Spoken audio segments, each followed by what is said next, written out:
कहानी की शुरुआत होती है जब कुछ पुराने स्पेशल फोर्सेस के फौजी अब मजबूरी में चोर बन गए हैं। पहली चोरी में उनका लीडर बैंक मैनेजर के पास गया और उसने बिना दया किए मैनेजर के सीने में गोली दाग दी। बाकी लोगों का झुंड एकदम से घबरा गया। चोरों ने बहुत ही परफेक्ट तरीके से सिक्योरिटी गार्ड्स को कंट्रोल किया। उन्होंने एक ब्लूटूथ स्पीकर हॉल के बीच में फेंक दिया। उस स्पीकर के अंदर से एक कड़क आवाज निकली, सब नीचे लेट जाओ, अपने हाथ जमीन पर रखो। ये सुनते ही लोग डर के मारे तुरंत नीचे बैठ गए। बैंक के एम्प्लॉइज ने भी डर कर जल्दी से जाके सेफ खोल दिया। पूरे 2 मिनट में सब कुछ खत्म हो गया। चोर पूरे $3 मिलियन यानी लगभग 25 करोड़ लेकर भाग गए। जाते वक्त उन्होंने एक मोशन एक्टिवेटेड बॉम्ब छोड़ दिया। फिर दोबारा से वही कड़क आवाज सुनाई दी, अगर कोई भी उठाया पुलिस को कॉल किया तो बम 15 मिनट में फट जाएगा। निकलते हुए उनके लीडर ने सीसीटीवी कैमरा की तरफ देखा और कैमरे को गोली से उड़ा दिया। पलक झपकते ही चोर शहर की गलियों में गायब हो गए। एफबीआई को क्राइम के 25 मिनट बाद रिपोर्ट मिली। सीन पर सिर्फ एक ही हिंट था, बॉम्ब पर लगा हुआ एक फिंगरप्रिंट, उसके अलावा और कोई सबूत नहीं। सेक्रेटरी जॉनथन समझ नहीं पाया कि इतनी आसानी से चोरी हो गई। उसके बाद भी चोरों ने बैंक मैनेजर को क्यों मार दिया? क्या इसके पीछे कोई बड़ा राज है? ये जानने के लिए जॉनथन सबूत ढूंढने निकला, पर उसके साथी ने बताया कि पुलिस बम ले जा चुकी है। पुलिस इस मामले में क्यों पड़ रही है ये देखकर वो चिढ़ गया। गुस्से में वो पुलिस स्टेशन गया पुलिस चीफ ब्रायन को ढूंढने के लिए और उससे सीधा पूछा कि ये एफबीआई का केस है, इसमें टांग क्यों अड़ा रहे हो तुम, और जो भी सबूत मिले हैं उन्हें मेरे हवाले कर दो। ये सब सुनकर ब्रायन थोड़ा घबरा गया। उसने बताया कि फिंगरप्रिंट जेम्स नाम के एक आदमी का है जो पहले स्पेशल फोर्सेस में था। आज से करीब 5 साल पहले जेम्स और उसकी टीम ने कॉलेज के कुछ स्टूडेंट्स को किडनैप करके फिरौती की मांग की और फिर जब टाइम पे पैसे नहीं मिले तो सबको मार दिया। फिर फौज की एक दूसरी यूनिट गई और उन सभी बागी कमांडोज को मौत के घाट उतारा और अब जेम्स के परिवार में उसका छोटा भाई रेंजर ही बचा है। पुलिस को लगा कि जब जेम्स और उसकी टीम मर चुकी है तो जरूर रेंजर ने ही ये क्राइम किया होगा और किसी हाईटेक टेक्निक से उसने जेम्स का फिंगरप्रिंट वहां लगा दिया। पर तभी एजेंट वेल्स खबर लेकर आया कि चोरी के टाइम पर रेंजर को एक दुकान में देखा गया है, इसीलिए हम उसे अरेस्ट नहीं कर सकते क्योंकि एक आदमी 2 जगह पे तो हो नहीं सकता।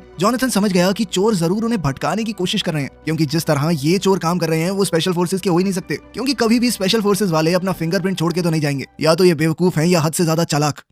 एजेंट्स इस केस की छानबीन कर ही रहे थे तभी फिर से एक दूसरी चोरी हो गई। इस बार चोरों ने बैंक मैनेजर के घर वालों की जान लेने की धमकी देकर उससे बैंक का सेफ खुलवाया था। मैनेजर ने ईयरपीस पहना और बैंक के अंदर गया। मैनेजर ने डर के मारे सब लोगों को ब्रेकफास्ट करने भेज दिया और फिर तिजोरी खोली। काम होता देखकर चोर बैंक की तरफ बढ़े और जैसे ही चोर बैंक में घुसे उनका सामना एक फीमेल एम्प्लॉय से हो गया जो वहां से जा ही रही थी। डर के मारे वो अलार्म बजाने जा ही रही थी पर मैनेजर ने उसे रोक दिया। चोर ने फिर से स्पीकर से वही आवाज चलाई और पूरे बैंक को अपने कंट्रोल में ले लिया। पर इस बार उन्होंने पैसे नहीं बल्कि सेफ में रखे हुए कुछ डॉक्यूमेंट्स लिए और सबसे अजीब बात तो ये थी कि उन्होंने घायल गार्ड को भी ठीक करवा दिया। उस फीमेल एम्प्लॉय से उसकी मरहम पट्टी करवा दी। इससे लग रहा था कि वो बिना बात लोगों को नहीं मारते, तो फिर पहली चोरी में मैनेजर को क्यों मारा? थोड़ी देर बाद ही जवाब मिल गया। बारिश में तीसरा मैनेजर ऑफिस जाने वाला है, तभी एक चोर ने उसकी गाड़ी का दरवाजा खोला, उसे बहुत जोर से बाहर खींचा और गीली सड़क पर फेंक दिया। मैनेजर कुछ समझ पाता उससे पहले ही एक चाकू उसकी गर्दन में घुसा दिया गया। खून धीरे धीरे बारिश के पानी में रिसने लगा। चोरों ने उसकी तकलीफ देखकर भी बिल्कुल दया नहीं दिखाई, मानो उनका कोई पुराना बदला पूरा हुआ हो। बैंक के मालिक जेफरी को पता चला कि उसकी 2 ब्रांचेस लूट ली गई हैं। $3 मिलियन इतने बड़े बैंक के लिए कोई बड़ी रकम नहीं थी। पैसों से ज्यादा उसे डॉक्यूमेंट्स की चिंता हो रही थी, क्योंकि उनके अंदर जेफरी का एक बहुत बड़ा राज छुपा हुआ है। 2 बैंक्स में लगातार चोरी के बाद सेक्रेटरी जॉनथन बहुत परेशान हो गया। उस फिंगरप्रिंट के अलावा चोर कोई दूसरा सुराग छोड़कर नहीं गए थे। उसको सबसे ज्यादा परेशान बस ये बात कर रही थी कि चोर एक बैंक में मैनेजर को मार गए, वहीं दूसरे में घायल सिक्योरिटी गार्ड को भी बचा लिया। ये उल्टा सीधा बर्ताव देखकर जॉनथन सोच में पड़ गया कि जरूर इस केस में कोई तो राज छुपा है जिसके लिए ये चोर इस हद तक जा रहे हैं। इसके बाद जॉनथन ने बचे हुए बैंक मैनेजर से पूछताछ की। उसे लगा नहीं था कि मैनेजर कुछ खास बता पाएगा, पर मैनेजर ने एक नया सुराग दे दिया। जॉनथन ने पूछा कि क्या बैंक का मालिक जेफरी यहाँ अक्सर आता है? मैनेजर ने बताया कि जेफरी एक बहुत ही अमीर आदमी है। उसके नाम पर देश भर में लगभग 3000 बैंक की ब्रांचेज हैं। उसके पास इन छोटी मोटी ब्रांचेज में आने का टाइम नहीं है। हमारी सबसे बड़ी ब्रांच में भी वो साल में शायद 1 या 2 बार जा पाता है, तो इतनी छोटी ब्रांच में आना बिल्कुल भी नॉर्मल नहीं है। पर अजीब बात ये थी कि जेफरी हर रोज इस छोटी ब्रांच में आ रहा था, वो भी बिल्कुल क्लोजिंग टाइम पे। वो खुद तिजोरी को चेक भी करता। ये सुनकर जॉनथन को तुरंत लगा कि इसमें कुछ तो गड़बड़ है। फिर एक कलीग ने हिला देने वाली खबर दी। चोरी किए गए नोटों का सीरियल नंबर ट्रैक करने से पता चला कि वो $3 मिलियन किसी चैरिटी को दान कर दिए गए हैं। इतनी बड़ी जानकारी पुलिस चीफ ब्रायन ने फिर से जॉनथन को नहीं बताई। जॉनथन को इस बात पर बहुत गुस्सा आया। उसने नए एजेंट वेल्स को ब्रायन के साथ मिलकर इन्वेस्टिगेशन करने का ऑर्डर दिया। टेक्निकल डिपार्टमेंट ने एक गोली के ऊपर मिले फिंगरप्रिंट से कंफर्म किया कि ये भी जेम्स का ही है। जॉनथन सोच में पड़ गया कि एक मरा हुआ आदमी जिंदा कैसे हो गया, लेकिन अब तो दोनों जगहों पर ऐसी चीजें मिली हैं जिसमें जेम्स के फिंगरप्रिंट हैं। अब वो सोच में पड़ गया कि उस पुराने किडनैपिंग वाले केस में जरूर कुछ बात होगी। साथ ही जॉनथन ने अपने एक साथी से कहा कि जेफरी के ऊपर अच्छे से नजर रखो और इसका कच्चा चिट्ठा निकालो पूरा। अगले दिन बैंक मैनेजर के फ्यूनरल पर जेफरी भी वहां पहुंच गया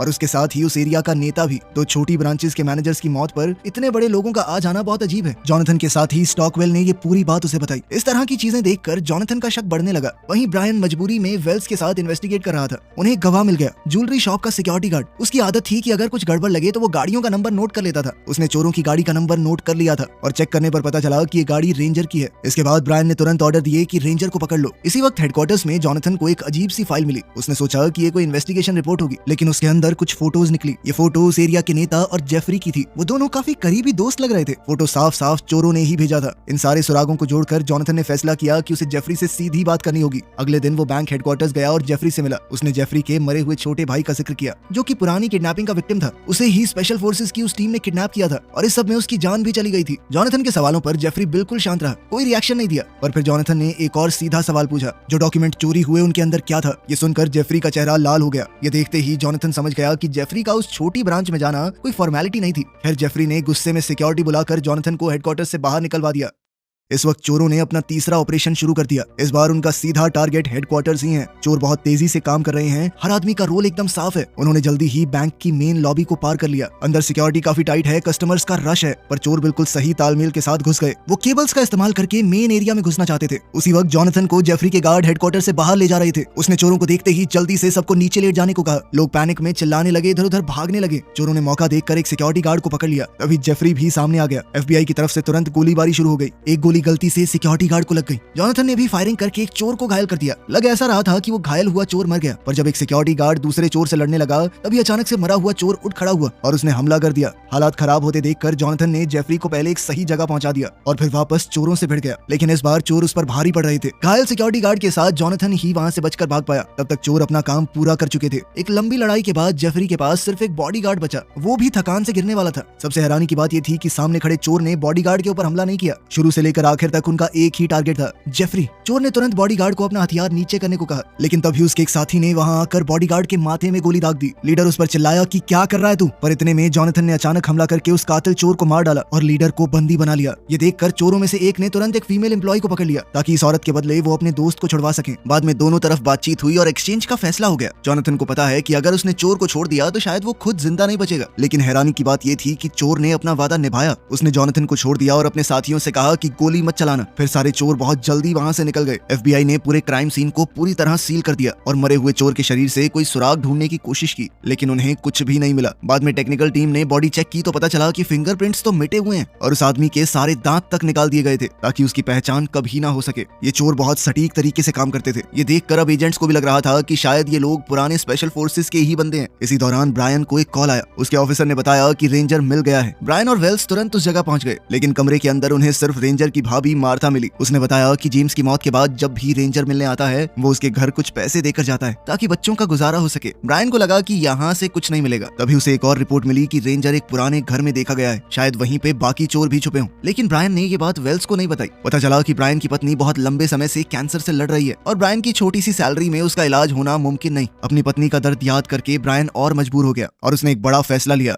अगली सुबह जॉनथन को एक अनजान फाइल मिली। ये भी चोरों ने भेजी थी। फाइल देखकर जॉनथन हिल गया। उसमें जेफरी के सारे जुर्म लिखे हुए थे। जो राज जेफरी इतने सालों से छुपा रहा था वो पूरी तरह नंगा हो गया। पता चला कि सालों पहले जो बड़ी किडनैपिंग हुई थी वो जेफरी ने ही प्लान की थी। उसका मकसद था कि उसके परिवार की जायदाद पूरी तरह उसे मिल जाए, कोई बंटवारा ना हो। जेफरी ने एक बड़े मिलिट्री ऑफिसर को पैसे देकर एक झूठे टेररिस्ट को रोकने का ऑर्डर बनवाया। जेम्स की स्पेशल फोर्सेस टीम को तुरंत इस ऑपरेशन पर भेज दिया गया। टीम ने सोचा कि वो असली आतंकवादी को मारने जा रहे हैं, इसीलिए उन्होंने जल्दी से घर पर रेड की और अंदर मौजूद सभी लोगों को खत्म कर दिया। परमिशन के बाद उन्हें पता चला कि वो आतंकवादी नहीं थे, बल्कि बिना हथियारों के कॉलेज स्टूडेंट थे। उनमें जेफरी का छोटा भाई भी था। टीम को इस बात पर यकीन नहीं हुआ। उन्हें लगा कि ऑर्डर गलत था। उन्होंने तुरंत ऊपर रिपोर्ट भेजी, लेकिन इससे पहले सच सामने आता एक दूसरी स्पेशल फोर्सेस टीम ने उन पर हमला कर दिया। जेम्स की टीम तैयार नहीं थी और अचानक से हुए हमले की वजह से वो एक एक करके मरते गए। जेफरी के भाई के मरने के बाद पूरी जायदाद उस अकेले को मिल गई। उसने फौज के कुछ अफसरों को बहुत सारे पैसे खिलाकर जेम्स और उसकी टीम को गद्दार घोषित करवा दिया ताकि उसका क्राइम छुप जाए। अपने प्लान को परफेक्ट बनाने के लिए जेफरी ने पहले ही जेम्स की टीम के 3 आदमियों को खरीद लिया था। 2 वो बैंक मैनेजर्स थे जो चोरों ने बाद में मार दिए और तीसरा वो नेता जो जेम्स के अंतिम संस्कार पर आया था। इन तीनों ने मिशन वाले दिन कुछ न कुछ बहाना लगा के छुट्टी ले ली और बाद में अपने ही साथियों के खिलाफ गवाही दी। जेम्स की टीम के खत्म होने के बाद जेफरी ने इन तीनों को अपनी टीम में लिया। एक को नेता बना दिया और 2 को बैंकिंग सिस्टम में डालकर मैनेजर। इसीलिए इन तीनों का रिश्ता इतना गहरा था। जेफरी को लगा था कि उसका राज जिंदगी भर दबा रहेगा। वो इतने समय से एक अमीर और ताकत भरी जिंदगी जीता रहा, लेकिन ये पक्का करने के लिए कि उसके साथ ही उसे धोखा ना दें, उसने सबूत छुपा कर रखे थे। जो अगर सामने आए तो सब पकड़े जाएंगे। लेकिन अब ये सबूत बाहर आ चुके थे और इस सब के पीछे जो लोग हैं वो उसी मिशन के बचे हुए स्पेशल फोर्सेस सोल्जर्स थे। उन्हें धीरे धीरे समझ आया कि जेफरी ने उनका इस्तेमाल किया है। उसने उनके हाथों अपने ही फौजी भाइयों को मरवा दिया। इस बात ने उन्हें कभी चैन से रहने नहीं दिया। आर्मी से निकलने के बाद इन सब ने साथ मिलकर बदला लेने का फैसला किया। उनका इरादा सीधा था, जेफरी और उसके साथियों को सजा देना। जॉनथन को पूरी सच्चाई समझ आ गई। उसने एक प्लान बनाया और सोचने लगा कि रेंजर का भी इसमें कोई तो कनेक्शन होगा और जो पैसा रेंजर मार्था को देता है वो शायद वही चोरी का पैसा है। उसने अपने साथियों को इस सब की छानबीन करने को कहा। साथ ही ब्रायन भी रेंजर को ट्रैक कर रहा था। उसने कंफर्म किया कि पैसा पुराने घर में ही छुपा हुआ है। ब्रायन और उसके एक ऑफिसर ने सुबह होने से पहले वहां से पूरा पैसा निकालने का प्लान बनाया। जैसे जैसे इन्वेस्टिगेशन गहरी होती गई, सभी बड़े टीवी चैनल्स पुरानी सच्चाई सबके सामने दिखाने लगे। जेम्स और उसकी टीम पर जो जुल्म हुआ था वो साफ हो गया। जेफरी ने जब ये खबर देखी तो वो समझ गया कि उसका बुरा समय शुरू हो चुका है। वो जल्दी जल्दी सामान बांधकर भागने की तैयारी करने लगा। जॉनथन ने भी उसका प्लान समझ लिया। उसने अपने साथी वेल्स से कहा कि जेफरी के नाम पर अगर कोई प्लेन बुक्ड हो तो उसकी जांच करो ताकि वो यहाँ से भाग ना सके। दूसरी तरफ जॉनथन खुद उस बार में गया जहाँ जेम्स की गर्लफ्रेंड काम करती है। उसे शुरुआत से ही शक था कि जेम्स जिंदा है। सुबह सुबह ब्रायन अपने साथियों से मिलने गया। एन मौके पर उसका मन बदल गया। उसने अपने दोनों साथियों से कहा कि छोड़ो ये सब, ये नहीं करते। और उसके साथ ही पैसों के लालच में अंधे हो चुके थे। उन्होंने ब्रायन की बात बिल्कुल नहीं सुनी। उधर जॉनथन को बार के अंदर ही जेम्स मिल गया। सामने जिंदा खड़े जेम्स को देखकर उसका शक सच में बदल गया। फिर वो जेम्स को FBI हेडक्वार्टर्स में ले गया और पूछताछ शुरू हुई। सारे सुराग देखकर जॉन ने अंदाजा लगाया कि शायद बदला लेने के लिए जेम्स ही चोरों का हेड बन गया। लेकिन जेम्स ने इस बात से साफ इनकार कर दिया। उधर ब्रायन भी अपने दोनों साथियों से लड़कर अलग हो गया। लेकिन वो दोनों अभी भी पैसे चुराना चाहते थे। लेकिन उस पुराने घर में जाकर उन्हें अपनी आंखों पर विश्वास ही नहीं हुआ। जहां उन्हें लाखों करोड़ों रुपए मिलने की उम्मीद थी वहां पैसा था ही नहीं। तभी अचानक उनके कानों में पुलिस के सायरन तेजी से बजने लगे। उन दोनों में से एक ने फौजियों पर गोली चलानी चाहिए पर पुलिस ने उसे वहीं ढेर कर दिया। दूसरे ने ये सब देखा तो हाथ उठाकर सरेंडर कर दिया, जिसके बाद उसे भी गिरफ्तार कर लिया गया। तभी FBI में जॉनथन को खबर मिली कि ब्रायन के आदमी भी पकड़ लिए गए हैं। तभी ब्रायन भी वहां पहुंच गया। जॉनथन ने हंसकर कहा कि तुम अपना गुनाह मानने आए हो, सच सच बताओ तुम्हें कैसे पता कि पैसा कहाँ छुपा है। ब्रायन ने कहा कि मेरे एक इन्फॉर्मर ने बताया था मुझे। तुम्हारे साथी वेल्स को भी इस सब के बारे में पता था। ये सुनकर जॉनथन एकदम चुप हो गया। उसके साथी ने कभी इस बात का जिक्र नहीं किया। कुछ गलत होने का एहसास होते ही जॉनथन ने तुरंत वेल्स की फाइल चेक की। फाइल में लिखा था कि वेल्स उसी स्पेशल फोर्सेस यूनिट का हिस्सा था जिसे जेफरी ने इस्तेमाल किया था। मिशन के बाद वेल्स ने अचानक आर्मी छोड़कर FBI ज्वाइन कर ली। जॉनथन को अब सब कुछ समझ आ गया। वेल्स को तो शुरुआत से सब कुछ पता था। उसने ही अपनी पावर का गलत इस्तेमाल करके चोरों को सुराग दिए ताकि वो जेफरी से बदला ले सके, यानी कि वही असली मास्टरमाइंड चोर है। अब पूरा सच सामने आ गया था। जॉनथन ने तुरंत वेल्स को पकड़ने का ऑर्डर दे दिया। पुलिस गाड़ियां तेजी से उसे पकड़ने निकल पड़ी। उधर स्टॉकवेल ने जेफरी की लोकेशन का पता लगा लिया था। दोनों जेफरी को पकड़ने गए पर देर हो गई। जेफरी हेलीकॉप्टर लेकर भाग चुका था। चोरों का बदले का प्लान पूरा नहीं हो पाया। ये देखकर वेल्स अपने गुस्से पर काबू नहीं रख पाया। वो धड़ाधड़ हेलीकॉप्टर पर गोलियां चलाने लगा। ये देखकर स्टॉकवेल कहने लगा, तू पागल हो गया क्या, क्या कर रहा है? वो बोल ही रहा था कि इतने में वेल्स के सभी साथी बंदूकें लेकर वहां आ गए। ये देखकर तो स्टॉकवेल भी समझ गया कि असल मास्टरमाइंड वेल्स ही है। वो हर तरफ से घिर चुका था, फिर भी उसने पूरा जोर लगाया। उसने लड़कर अपने आसपास के चोरों को गिरा दिया और वेल्स को जमीन पर फेंका। उसके धोखे से स्टॉकवेल को बहुत गुस्सा आ रहा था और वो गुस्से में उसे पीटने लगा। इतने में एक चोर ने राइफल का बट स्टॉकवेल के सर पे मारकर उसे बेहोश कर दिया। इतने में पुलिस की गाड़ियां सायरन बजाते हुए आ गई। जॉनथन दौड़ते हुए छत पर आया, लेकिन अब देर हो गई थी। छत पर सिर्फ एक जख्मी स्टॉकवेल पड़ा था। वेल्स और उसके साथी भाग चुके थे। तभी ब्रायन को याद आया कि उसने वेल्स की गाड़ी में एक मैप देखा था। उसे याद है कि उस मैप में एक जगह पर निशान लगा हुआ था। अपनी याददाश्त से वो उस जगह पर पहुंचा। वहां पर वेल्स पैसा शिफ्ट कर रहा था। ब्रायन को देखकर वेल्स ने कहा कि यहाँ से चले जाओ चुपचाप। जब ब्रायन वहां से नहीं गया तो वेल्स ने गोली चला दी, लेकिन वो ब्रायन को यूं ही छोड़ नहीं सकता था। उसने खुद पुलिस को ब्रायन की लोकेशन के बारे में बता दिया और फिर जेफरी को ढूंढने निकल पड़ा। जॉनथन भी उन्हें ऐसे ही छोड़ने वाला तो नहीं था।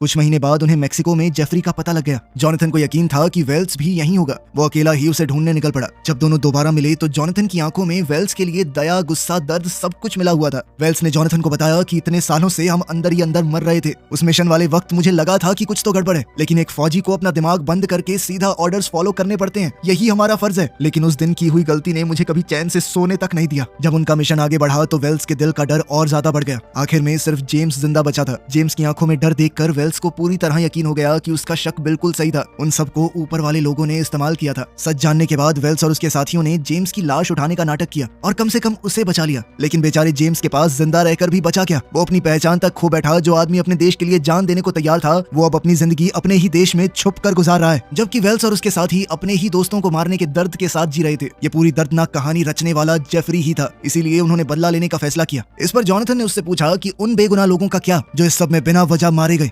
जॉनथन की आवाज वेल्स के कानों में गूंजने लगी। ये सुनकर वेल्स टूट गया और बोलने लगा कि मेरा सिक्योरिटी गार्ड को मारने का कोई इरादा नहीं था, वो तो बस हो गया वहाँ पर, हमने उसे बचाने की कोशिश की थी। खैर फिर वो दोनों इस बात पर लड़ने लगे कि जेफरी को मारना चाहिए या नहीं। आखिर में जॉनथन ने कहा कि मैंने एक बार तुम पर भरोसा कर लिया, तुमने मुझे धोखा दिया, मैं एक बार फिर से तुम्हारे ऊपर भरोसा कर रहा हूँ, इस बार मुझे पछताना ना पड़े। ये कहकर जॉनथन सीधा जेफरी की तरफ बढ़ा। जेफरी को अपने किए का कोई पछतावा नहीं था, बल्कि वो तो अब भी घमंड से हंस रहा था। जेफरी को अब भी ये समझ नहीं आ रहा था कि उसके साथ क्या होने वाला है। उसे लगा कि मेक्सिको आकर वो सेफ हो गया। उसने जॉनथन को धमकी दी कि अगर तुमने मुझे नुकसान पहुंचाया तो तुम भी एक गुनहगार बन जाओगे, लेकिन जॉनथन को इससे कोई फर्क नहीं पड़ा। उसने अचानक हमला करके जेफरी के पेट में चाकू घोंप दिया। लोग ये नजारा देखकर भागने लगे। जेफरी के बॉडीगार्ड ने अपने बॉस को घायल देखकर बंदूक निकाली, लेकिन वेल्स ने पहले ही उसे देख लिया और गोली मार दी। फिर जॉनथन ने अपनी बंदूक वेल्स पर तान दी। अब दोनों एक दूसरे पर बंदूक ताने खड़े थे, लेकिन वेल्स ने अचानक से बंदूक नीचे कर ली और मुड़कर चलने लगा। उसने अपनी किस्मत जॉनथन के हवाले कर दी कि जिंदा छोड़ना है तो छोड़, मारना है तो मार। उसके दिल पर जो बोझ इतने सालों से था वो आज उतर गया और जॉनथन ने भी उसे दूर जाते देख अपनी बंदूक नीचे